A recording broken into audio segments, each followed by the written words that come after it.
दिया था। महाभारत युद्ध पूर्ण हो गया और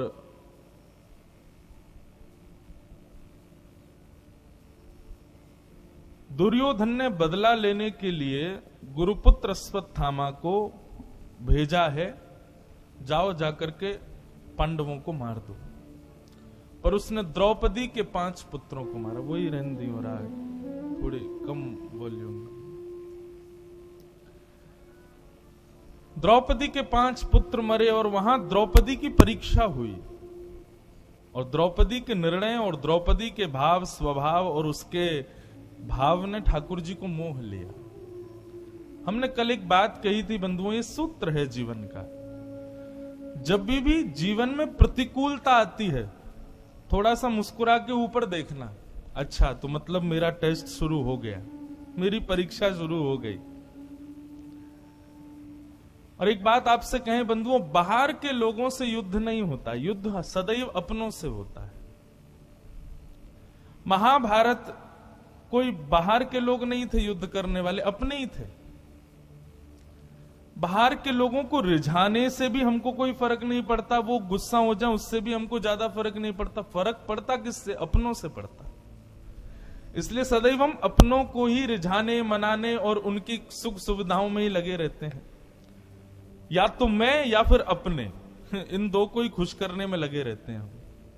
इसलिए भक्ति के सिद्धांत में अपनों के स्थान पर ठाकुर जी को बैठाने का भाव रखा गया। क्यों? अपने रीझे नाए रीझे, ये जरूर रीझेंगे।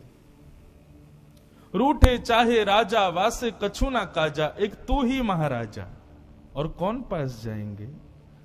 रूठे चाहे भाई वासे कछु ना भलाई, एक तू ही है सहाई और कौन को सराएंगे। रूठे चाहे शत्रु और मित्र आठों याम, एक तेरे चरणन के नेह को निभाएंगे। जग सारा झूठा, एक तू ही है अनूठा, रूठ जाए चाहे सारा जग, पर तू ना रूठा चाहिए। नाथ, हमसे चाहे कितने भी अपराध हो जाएं, आप दंड दे देना हमको, लेकिन रूठना नहीं। मैंने कई तत्ववेत्ताओं को पढ़ा, भागवत का भी थोड़ा बहुत गुरु कृपा से अनुभव किया, तो मैंने ये जाना कि जिसके जीवन में परीक्षाएं नहीं है ना, तो समझना ठाकुर जी उससे रूठ गए। और ठाकुर जी बार बार परीक्षा ले रहे हैं तो निश्चित है ठाकुर जी प्रसन्न हैं, इसीलिए परीक्षाएं ले रहे हैं। मां बालक से प्रेम करती है, इसीलिए कुछ समय बाद गोदी से नीचे उतार देती है, उसको चलना सिखाती है। अपने पैरों पे खड़े हो, चलो। इसलिए भैया, प्रतिकूलताएं जीवन में परीक्षाएं हैं ठाकुर जी के द्वारा दी गई, उसको पार करो, उससे घबराओ नहीं। और जैसा कि मैंने कल भी कहा था कि उपदेश कभी भी दूसरों को सुनाने के लिए मत रखिए, अपने ऊपर लागू कीजिए। क्योंकि शास्त्र कहते हैं परोपदेश वेलायाम सर्वे शिष्टा भवंती। दूसरों को उपदेश देने के लिए हम लोग बड़े आगे खड़े हो जाते हैं, लेकिन विस्मरन्ति तत्सर्वम, सब भूल जाते हैं जब अपने ऊपर बीतती है।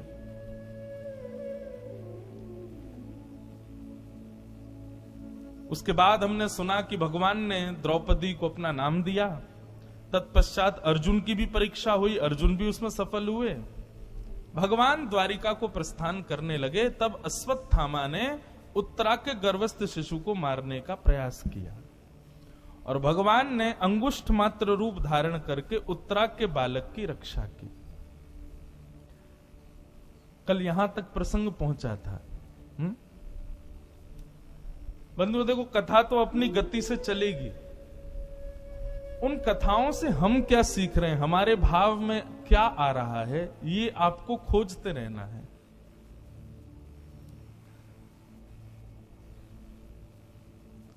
ठाकुर जी का एक स्वभाव है बंधुओं, और वो स्वभाव क्या है?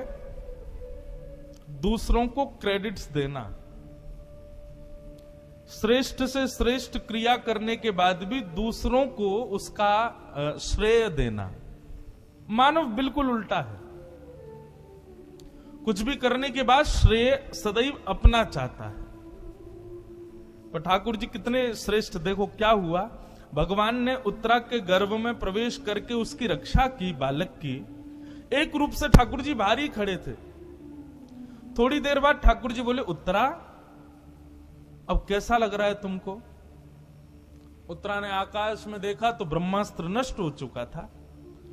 वो ब्रह्मास्त्र कोई ऐसा नहीं कि बाण निकला और जाके लग गया, नहीं, ब्रह्मास्त्र एक सूर्य के समान होता है। ब्रह्मास्त्र के विषय में मैंने गुरुदेव से पूछा तो उन्होंने बताया था कि उस काल में वैदिक मंत्रों को पाठ करते हुए और जिस पर अस्त्र छोड़ना उसका नाम गोत्र बोल करके खाली बाण का प्रत्यंचा खींच के आकाश में छोड़ते थे। तो आकाश में एक सूर्य के साथ दूसरा सूर्य प्रकट होता था, वो केवल उसी को ही दिखता था जिसके लिए वो ब्रह्मास्त्र छोड़ा गया है। और वो सूर्य उसके शरीर को तपाता था और धीरे धीरे तड़प तड़प के वो आदमी मर जाता था। ये ब्रह्मास्त्र।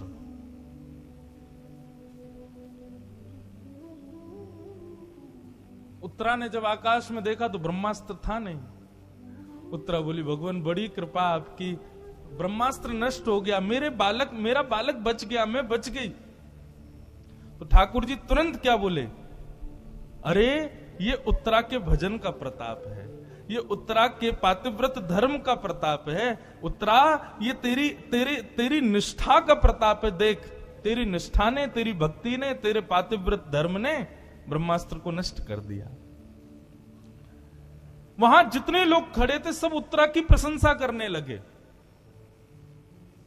जय हो उत्तरा का पातिव्रत धर्म, उत्तरा का भक्ति भाव धर्म, उत्तरा की नैष्ठिकता, उन सब से उत्तरा बच गई। लेकिन दूर खड़ी कुंती भुआ उनको जानती थी कि ये हुआ क्या है। पांडवों की मां कुंती। मैं अपनी कथाओं में कहा करता हूं बंधुओं, महाभारत में 3 पात्र पढ़ने योग्य हैं, देखने योग्य हैं, और तीनों के नाम क से ही शुरू होते हैं, कुंती, कर्ण और कृष्ण। जीवन में कभी अवकाश मिले, कभी कुंती जी का पूरा चरित्र पढ़िएगा। कभी अवकाश मिले तो कौरवों के पक्ष से खड़ा हुआ कर्ण, उसका जीवन देखिएगा।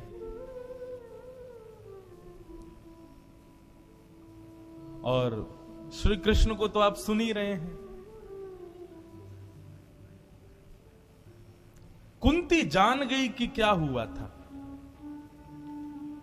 जैसे ही भगवान ने श्रेय दिया उत्तरा को, सब लोग प्रशंसा करने लगे। भगवान जैसे ही रथ पर बैठ करके आगे बढ़ने लगे, इतने में कुंती ने जाके रथ का आगे का भाग रोक लिया। ठाकुर जी बोले, कहो भुआ। बोले, नीचे आइए, आपसे 2 बात करनी है।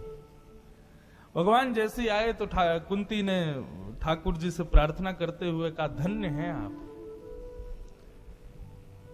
बंधुओं, जीवन में व्यक्ति को यदि कुछ सीखना हो कि अपने जीवन में मैं कौन कौन से गुण लाऊं, अपना आइडल किसको मानूं, तो संसार में सबसे सुंदर आइडल श्री कृष्ण है। कभी उनके स्वभावों को देखिए आप। कुंती कहती है, आपने अभी अभी उत्तरा के गर्भ में जाके उसके बालक की रक्षा की, लेकिन आपका स्वभाव देखो। आप क्या कहते हो कि अरे उत्तरा, तेरे भजन ने तेरी रक्षा की, तेरे पातिव्रत धर्म ने रक्षा की, जबकि रक्षा आपने की थी। मैंने देखा, आप ही उसके गर्भ में प्रवेश करके उसकी बालक की रक्षा करके आए हो, मैंने देखा नाथ। बंधुओं, भक्ति में एक चीज समझिएगा, भक्ति दिमाग लगाने का विषय नहीं है। जो लोग बहुत दिमाग लगाते हैं ना, उनके जीवनों को भी भक्ति नहीं आ सकती। ज्ञान आ जाएगा, वैराग्य आ जाएगा, त्याग आ जाएगा, लेकिन भक्ति उसके जीवन में नहीं आ सकती जो बहुत दिमाग लगाता है। हाँ, ये कैसे हो सकता है, ये कैसे कर दिया भगवान ने, ये तो हो ही नहीं सकता, ये तो संभव ही नहीं है, ये तो हो ही नहीं पाएगा। भक्ति दिमाग लगाने का विषय नहीं है बंधु। भक्ति विश्वास का विषय। और जो हर बात पर तर्क वितर्क कुतर्क करता है, उसके जीवन में ज्ञान भले ही आ जाए तर्कों से, लेकिन भक्ति नहीं आ पाएगी। भक्ति तो विश्वास का विषय।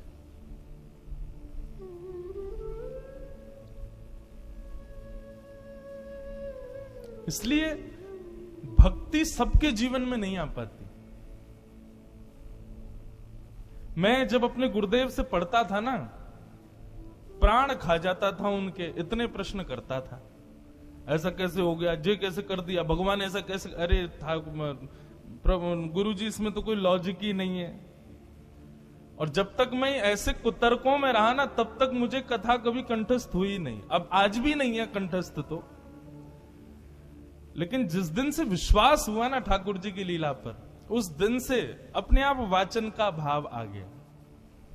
उस दिन अपने आप लीलाओं का अनुभव होने लगा। लाल जी लीला करते हैं, ठाकुर जी की ऐसी लीला होती है, ये माधुर्य भाव होता है।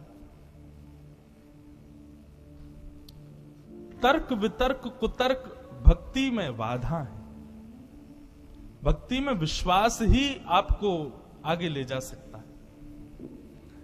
भागवत में वर्णन आता है, प्रहलाद जी को विष पिलाने के लिए राक्षस प्याला भर के लाए विष का, काला काला विष लेकर के आए। प्रहलाद जी बोले क्या लेके आए हो? बोले तुमको पिलाने के लिए हरि का चरणामृत लेके आए हैं। प्रहलाद जी बोले चरणामृत तो सफेद होता है, ये काला कैसे? तो सबने कहा, बोले तेरे हरि को नहला के लाए ना, वो भी काला है ना, इसलिए चरणामृत भी काला हो गया है। इतना विश्वास प्रहलाद जी का कि मेरे हरि का चरणामृत है, उनके अंग प्रत्यंगों का ही श्याम वर्ण चरणामृत में आ गया। इस विश्वास से पी गए विष, कुछ नहीं हुआ। अब ये कहने और सुनने में एक बुद्धिमत्ता वाला व्यक्ति बैठेगा तो वो उसको सुन करके व्यंग समझ के हंस जाएगा, लेकिन ये वास्तविकता है।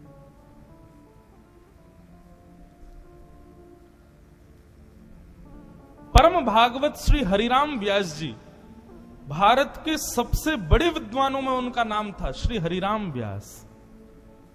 ओरछा एक स्थान है मध्य प्रदेश में। कभी आप लोग यदि झांसी की तरफ जाओ तो हमारी आपसे प्रार्थना है कि झांसी के बगल में ही मध्य प्रदेश बॉर्डर पार करते ही ओरछा एक स्थान है, छोटी अयोध्या। वहां पर राम राजा सरकार विराजमान है, बहुत सुंदर स्थान है। और ठाकुर जी रसोई घर में बैठे हैं वहां पे। एक रानी के प्रेम के भाव से मोहित होकर के ठाकुर जी वहां पधारे। तो वहां के राजा के राजगुरु थे श्री हरिराम व्यास जी, बहुत विद्वान थे। इतने विद्वान थे कि वो जिस नगर में जाते थे उस नगर के विद्वानों को चुनौती भेजते थे कि आओ मुझसे शास्त्रार्थ करो। और जिस नगर में जाते उसी नगर के विद्वानों को परास्त कर देते, हरा देते अपने आगे, इतने विद्वान। लेकिन एक बार वो जब काशी गए, बनारस, काशी विद्वानों की भूमि, तो विद्वान सब समझ गए कि हम हारने वाले हैं। सब लोग ध्यान से सुनो, इधर देखो, सुगंधी आई ना, तभी आप सब लोग इधर उधर देखे।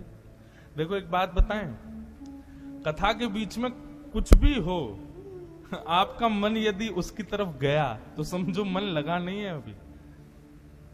इसलिए एकाग्रचित्त होकर के बैठो। ये सब भी परीक्षाएं हैं ठाकुर जी की। अब यहां सुगंधी छिड़की गई, आपने तुरंत इधर देखा। ठाकुर जी बोले देखा भाई पकड़ा गया है, चीटिंग कर रहे हो, इधर उधर देख रहे हो, कथा सुनो, एकाग्रचित्त रहो। चाहे कुछ हो जाए, बारिश तूफान आ जाए, तब भी आप कथा ही सुनो ध्यान से। ये भी तपस्या है बंधुओं। कथा सुनना कोई मनोरंजन नहीं है, तपस्या है। बुरा नहीं मानना, आप सब तो देखो सोफा पे बैठे हो, कुर्सियों पे बैठे हो, यहां तो सब व्यवस्था बढ़िया है। कथा तो एक सुख आसन में बैठ के सुननी चाहिए। जिस आसन में व्यास बैठा हो उसी आसन में बैठना चाहिए।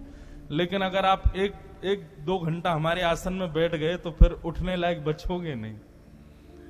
4 घंटा बाद भैया उठाना, हमको पांव जम गए हमारे। लेकिन बंधुओं ये तप है। आपको पता, हमारी कथा अगर ना हो रही हो तो मैं 4 घंटे नहीं बैठ सकता। हाँ, कथा सुन रहा हूं या बोल रहा हूं तो बैठ लूंगा, लेकिन खाली बैठा दो तो नहीं बैठ पाऊंगा। क्यों? मन कहां है, उस पर दर्द, सुख और भय निर्भर करता है। आपके शरीर की स्थिति आपको कष्ट नहीं देती। कई बार रात्रि में आप एक ही करवट पे सोते रह जाते हो, लेकिन आपका मन उस समय सोया होता है, मन उस समय आराम में होता है, इसलिए आपको पीड़ा नहीं होती। तो मन की स्थिति जहां होती है, पीड़ा वो वस्तु देती है। शरीर के अंग प्रत्यंग टेढ़े मेढ़े होने से पीड़ा नहीं होती। तो कथा में मन को एकाग्र रखो। तो हरिराम व्यास जी जब बनारस पहुंचे, काशी पहुंचे, तो विद्वानों ने जाकर के महादेव से, विश्वनाथ भगवान से प्रार्थना की। बोले हार तो हम जाने ही हैं, हमको पता है कि हरा ही देंगे, लेकिन काशी का नाम विद्वानों से है।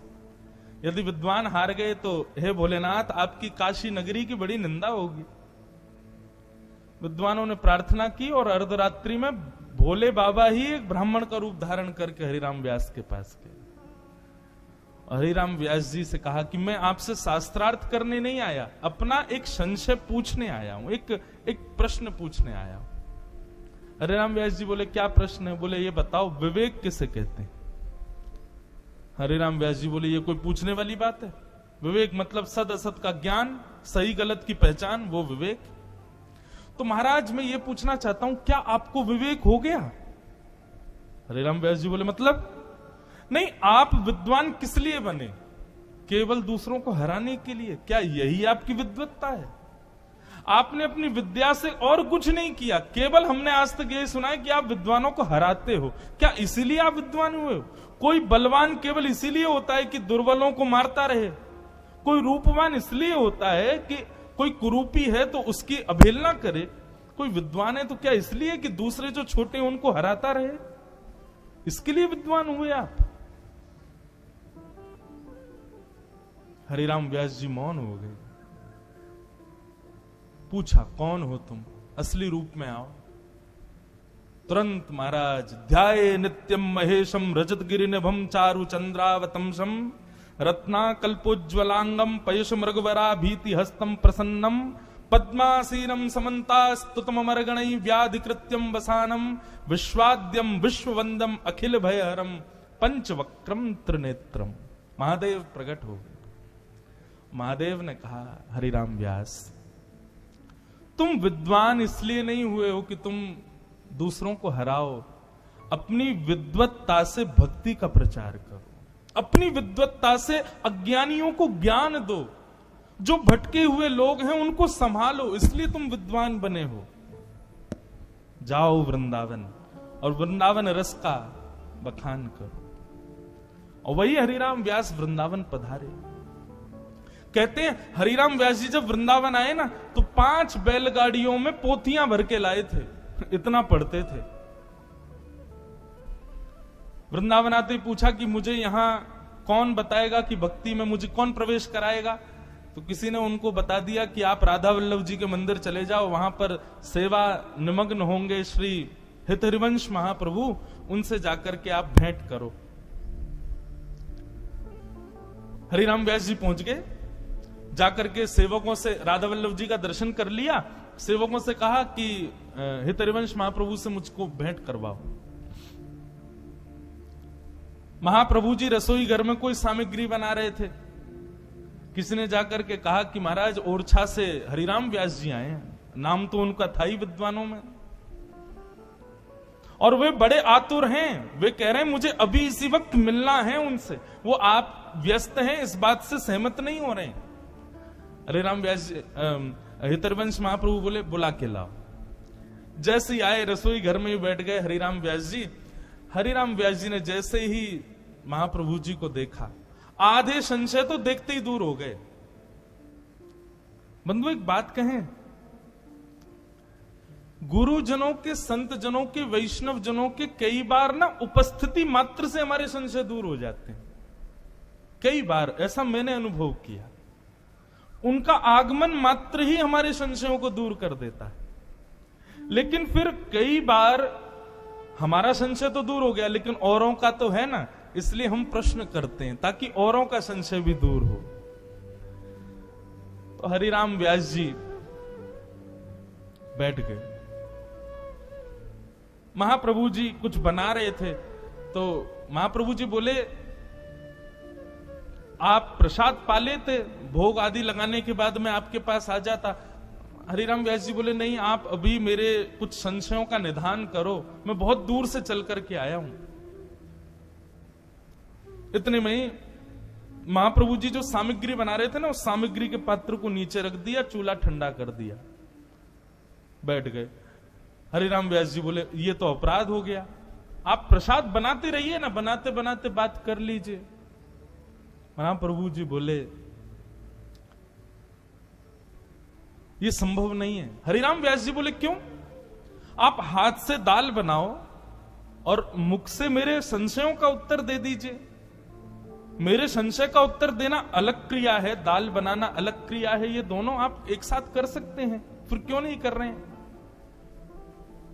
महाप्रभु जी ने बहुत सुंदर उत्तर दिया। बोले कि भैया, भोजन बनाना हाथ की क्रिया है और तुम्हारे संशयों का उत्तर देना ये मन की क्रिया है, ऐसा तुमको लगता है, परंतु मैं भोजन नहीं बना रहा, मैं ठाकुर जी का भोग बना रहा हूं, और ठाकुर जी का भोग मन से ही बनता है, वो हाथों से नहीं बनता। तो मन अभी भोग बनाने में व्यस्त है, और उस समय तुम्हारे संशय को मन दूर कैसे करेगा? मन तो एक ही जगह लग सकता है, इसलिए मैंने दाल को हटा दिया, तुमको पहले उत्तर दूं फिर दाल बनाऊंगा। हरिराम व्यास जी तो इतने में ही नतमस्तक हो गए। बोले, ये मुझे आज तक समझ में क्यों नहीं आई बात? ठाकुर जी का प्रसाद भोग बनाना, श्रृंगार करना, ये हाथों की क्रिया नहीं है, ये मन की क्रिया है। जो व्यक्ति हाथ से श्रृंगार करता है उसके ठाकुर जी अलग ही दिख जाते हैं, और जो मन से श्रृंगार करता है उसके ठाकुर जी अलग ही हैं। आपके घर में भी गोपाल जी है, लेकिन क्यों जाते हो द्वारिका, क्यों जाते हो वृंदावन, क्यों जाते हो बद्रीनाथ? क्योंकि वहां हाथों से सेवा नहीं होती, वहां मन से सेवा होती है। मंदिर तो हमारे घर में भी है, इतने सारे ठाकुर जी। आपके घर के ठाकुर जी, कल राघव जी का मैंने दर्शन किया, कितने सुंदर राम जी जिनके यहां हम विराज रहे हैं, उनके ठाकुर जी कितने सुंदर। हाथों से ये सेवा संभव नहीं है, ये मन की सेवा है। और व्यास जी, आपके प्रश्नों का उत्तर मैं मुख से नहीं दूंगा, मैं मन से ही दूंगा, इसलिए मन एक जगह लगाना पड़ेगा ना, इसलिए भोजन बाद में बनाएंगे, पहले आपका उत्तर दें। हरिराम व्यास जी तो इतने में ही संशय उनका दूर हो गया। बोले, मुझे कुछ पूछना ही नहीं है, मुझे मिल गया जो मुझे चाहिए। मैं इतना भटक क्यों रहा था? क्योंकि मैंने केवल पोथियां पढ़ना और उसके ज्ञान को बुद्धि में ला करके सबके सामने तर्क वितर्क करना, इसी को ही ज्ञान समझाता है। मैंने हृदय का तो कभी प्रयोग ही नहीं किया। उस ज्ञान से कभी अपने मन की चिकित्सा तो मैंने की ही नहीं। और हरिराम व्यास जी गए और 5 बैलगाड़ी भर के जो पोथियां लाए थे सब जमुना जी में बहा दी। और फिर महाराज वृंदावन के कुंज निकुंजों में भ्रमण करते, ब्रज की रज को माथे से लगाते, और किशोरी तेरे चरणन की रज पाऊं, बैठी रहूं कुंजन के कोने, श्याम राधिका गाऊं। जारज को सुर नर मुनि वंचित, सोरज शीश चढ़ाऊं। ऐसे श्री हरिराम व्यास जी ज्ञान मार्ग से भक्ति मार्ग के पथिक हो गए। कब? जब बुद्धि लगाना बंद कर दिया। तो भक्ति बुद्धि का विषय नहीं है बंधु, और जहां बुद्धि लगाई जाए वो भक्ति नहीं है। भक्ति विश्वास का विषय है, बुद्धि का नहीं, तर्क का नहीं, वितर्क का नहीं।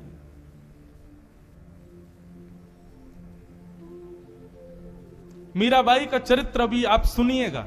31 को यहां कथा पूरी होगी, 1 तारीख से गांधीधाम में है, लाइव आप लोग YouTube पे सुनना। उसमें अगर आप बुद्धि लगाओगे ना तो आप हंसते ही रहोगे, लेकिन मन लगाओगे ना तो नेत्रों से आंसू बह जाएंगे। प्रेम बुद्धि का विषय नहीं है, भक्ति बुद्धि का विषय नहीं है, मन का विषय।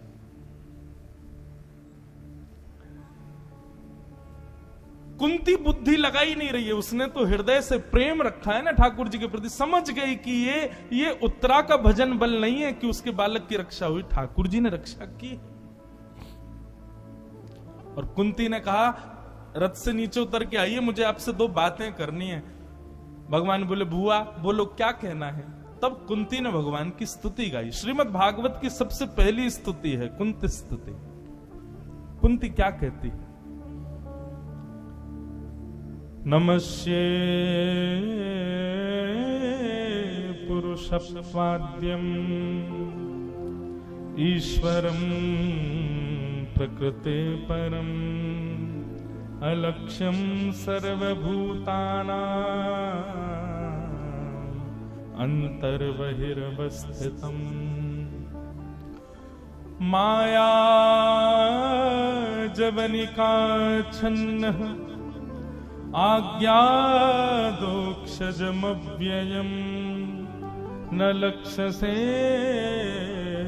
मूढदृशा नटो नाट्यधरो यथा।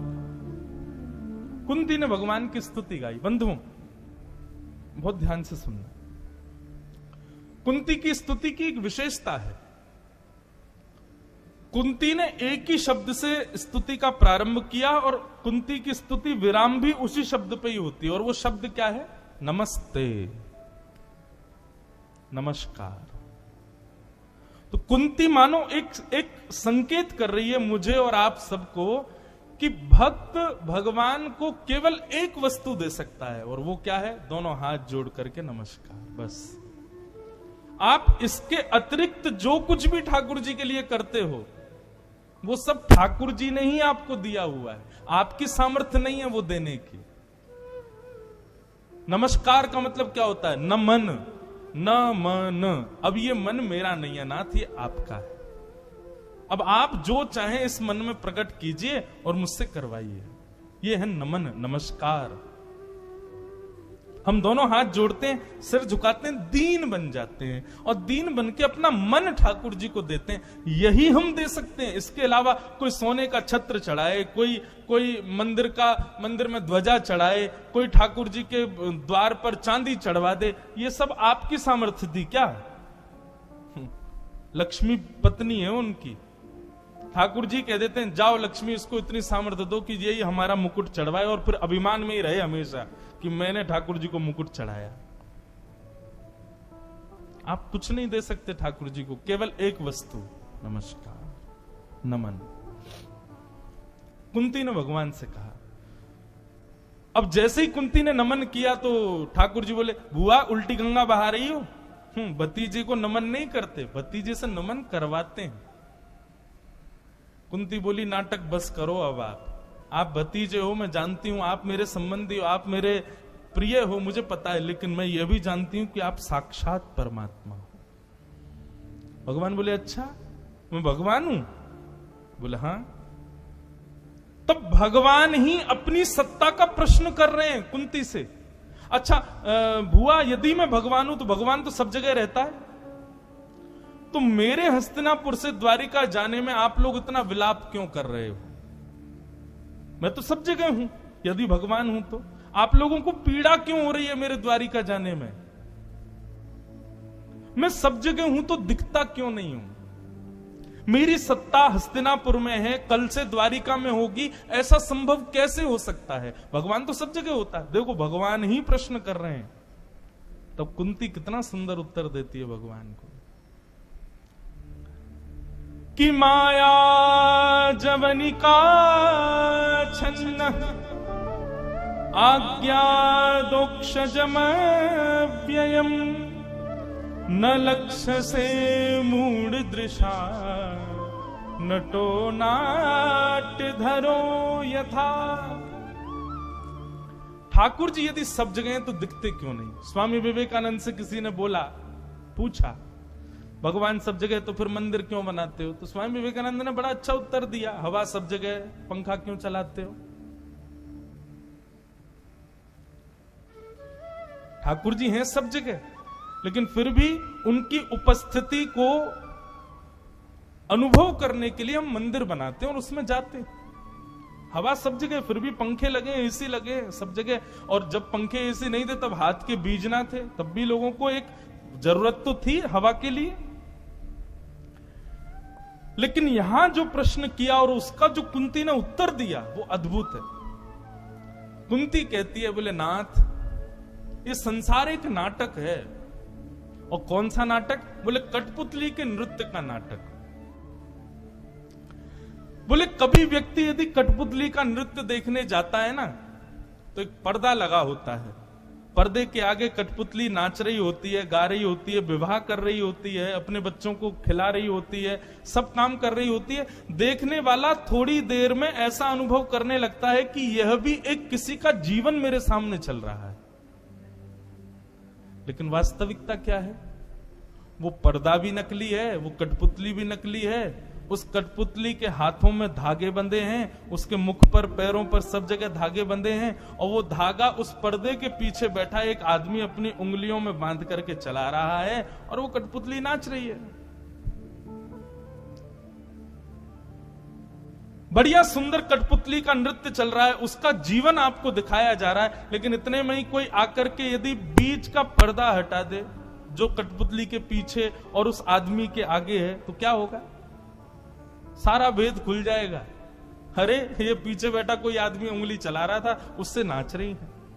बोले ठीक उसी प्रकार ठाकुर जी, ये जितने भी जीवात्मा हैं, ये सब कठपुतली हैं, और इन सब की प्रत्येक स्थिति आपके हाथ में है, परंतु बीच में माया का पर्दा है जो हमें असली सा लगता है। लेकिन तभी कोई सदगुरु आते हैं, और सदगुरु आकर के अपने प्रवचन के माध्यम से, सद्ज्ञान के, सदग्रंथों के माध्यम से उस नकली पर्दे को जैसे ही हटा देते हैं, तो स्पष्ट हो जाता है कि ये इस आदमी की स्थिति नहीं है, ये ठाकुर जी की लीला है।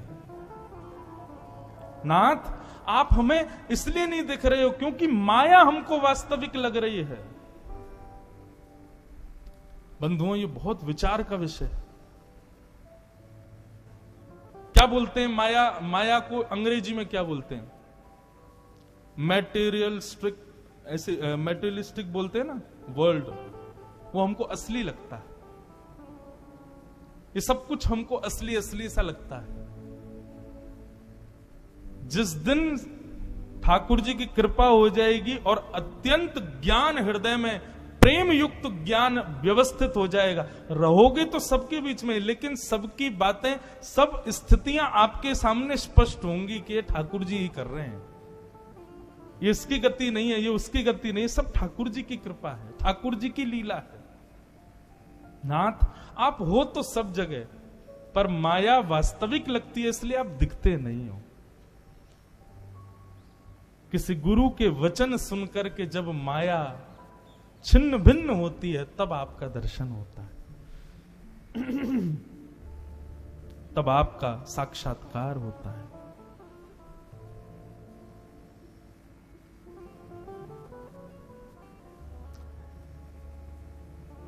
भगवान बड़े प्रसन्न हो रहे हैं कुंती की बात सुनकर के। कुंती ने भगवान की स्तुति गाई, और स्तुति गाते हुए कुंती की स्तुति में एक विशेषता है। भागवत में अनेकों भक्तों ने स्तुति गाई, लेकिन कुंती की स्तुति में एक विशेषता है। क्या? कुंती एक शब्द ऐसा कहती है जो किसी ने नहीं कहा, और वो शब्द क्या है? कुंती कहती है, यथा ऋषिकेश खलेन देवकी कंसेन रुद्धार्थ चिरम सुचार्पितम विमोचिताहं च सहात्मजा विभो त्वयैव नाथेन मुहुर्विपद्गणात्। इस श्लोक में कुंती ने एक शब्द कहा है, त्वयैव नाथेन। क्या कह रही है कुंती?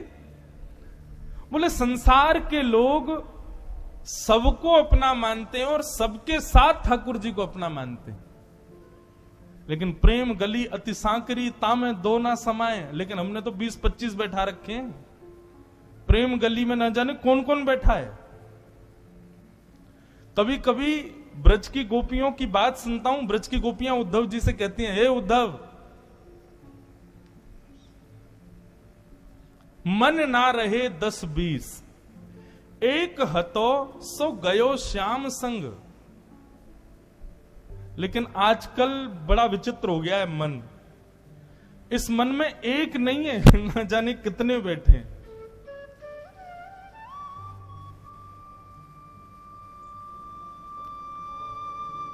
अब आप सब लोग विद्वान हो, जानकार हो, सब जानते हो, खाने की वस्तुएं भी ना जाने कितनी सारी, हमारे प्रेम करने के लोग भी ना जाने कितने सारे। लेकिन एक बात बताऊं, शास्त्रों की बात है, गलत नहीं हो सकती। प्रेम गली में एक ही आ सकता है, तो इसका मतलब क्या, हमने इतने सारे जो बैठा रखे हैं, इनसे किसी से भी हमारा प्रेम नहीं है। वो हमें लगता है कि प्रेम है, प्रेम नहीं है, वो आसक्ति है, वो स्वार्थ है। प्रेम का मतलब क्या है, एक दिखा, उसके बाद कोई ना दिखा, फिर जिसको देखा तो उसमें वही दिखा। और ये सूत्र किसने दिया पता है? मीराबाई ने। कोई काला व्यक्ति, जगन्नाथपुरी में यहां के कुछ वैष्णव गए थे, उनको शायद जगन्नाथपुरी की कथा थोड़ी बहुत याद हो।